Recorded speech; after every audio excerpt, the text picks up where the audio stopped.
Bonjour, nous rencontrons aujourd'hui M. Jean-Louis Billon, ministre du Commerce, de l'Artisanat et de la Promotion des PMI de Côte d'Ivoire. Bonjour M. Billon.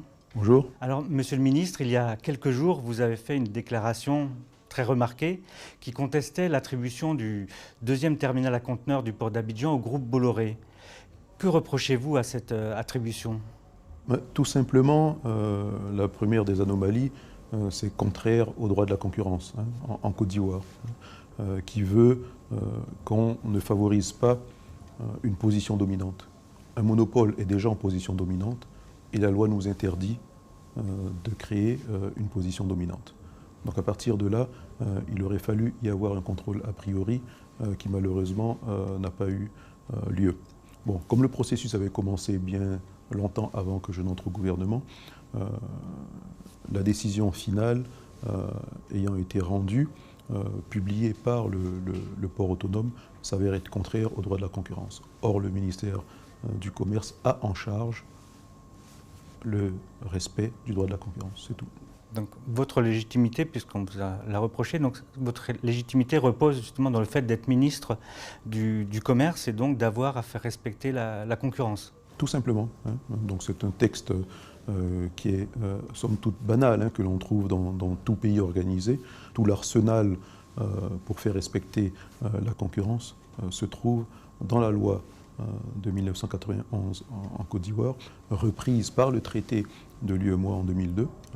Je dirais que c'est assez banal dans l'exercice des affaires, c'est que vous pouvez faire une fusion ou une acquisition et une commission de la concurrence va vous stopper, soit au niveau national, soit au niveau communautaire, et c'est ce qui arrive en ce moment. C'est moins banal qu'un ministre intervienne sur une telle décision, alors que visiblement l'offre a obtenu l'appel d'offres parce qu'elle avait la meilleure offre financière et que l'autorité de régulation a validé cette offre. Mais l'offre doit quand même satisfaire le droit de la concurrence. Si au bout du compte, on se rend compte qu'il y a une anomalie, ma foi, on corrige. Et c'est ce qui motive ma sortie tout simplement. Et en réaction, le groupe Bolloré a souligné que votre frère était dans une des offres, enfin était présent dans l'une des offres qui a été rejetée, et donc vous reproche d'être un peu mauvais perdant, on va dire. Non, c'est pas ce qui motive ma réaction. J'ai en charge la concurrence et j'en parle. Le groupe Bolloré peut aussi rappeler que je suis actionnaire d'affaires Bolloré en Côte d'Ivoire, et cela depuis une vingtaine ou une trentaine d'années. Ça ne m'empêche pas de dire que les prix sont chers ou alors que je combats la consommation du tabac. J'ai une ferme dans laquelle je produis des tomates, ça ne m'empêche pas de dire que les prix du vivrier sont chers en Côte d'Ivoire et de dénoncer le racket sur le transport. Bon, tout ça ne doit pas occulter la bonne marche de notre économie et défendre l'intérêt pur de l'économie ivoirienne. Et aujourd'hui, l'affaire est portée devant l'UEMOA, c'est cela ?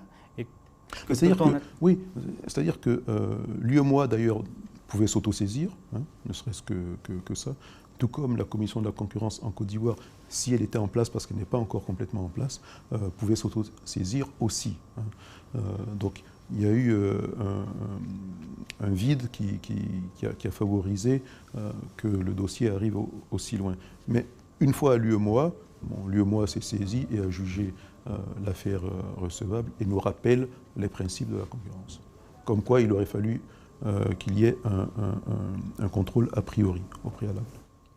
Et en tant que ministre du Commerce, ça a également rappelé que le fait que le port d'Abidjan, qui est un centre névralgique pour l'économie du pays et de la sous-région, manque de compétitivité. Avez-vous des éléments sur ce manque de compétitivité et comment y remédier ? Bon, d'abord, l'économie ivoirienne en général a un souci de compétitivité. Et le port est un des ports les plus chers de la sous-région, sinon le port le plus cher de la sous-région. De l'ordre de 20 à 30%, c'est pas négligeable.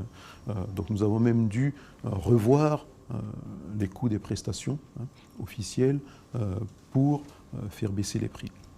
Alors vous comprenez qu'un monopole ne peut qu'aggraver les choses. vous mettez en jeu votre place au sein du gouvernement pour être entendu ou... Je vais vous répondre simplement. L'intérêt de l'économie ivoirienne est supérieur à ma position personnelle. Et ce sera ma dernière question. En tant que chef d'entreprise, qu'en tant que président je ne suis plus chef d'entreprise. Oui, mais vous avez été... J'ai démissionné, oui. Oui, vous avez été chef d'entreprise, vous avez représenté les chefs d'entreprise en Côte d'Ivoire. Alors, vous avez souvent interpellé les pouvoirs publics en place. Alors, aujourd'hui, dans le fauteuil d'un ministre, est-ce que vous voyez ça d'un œil différent et en tant que ministre, du coup, quels sont les... Il y a peut-être des dossiers que vous n'avez jamais pu faire avancer qui, aujourd'hui, pour vous, sont des priorités? Oui. Alors, autrefois, j'étais un interpellant. Aujourd'hui, je suis passé du côté des interpellés. C'est sain d'être interpellé. Il faut pas mal le prendre et ça permet de réagir. Sur le dossier que vous évoquez, j'ai été beaucoup interpellé par des consommateurs, par des entreprises, par des transitaires, par la communauté portuaire, par beaucoup de personnes. Et au final, par l'UEMOA. Donc, ça permet de réagir.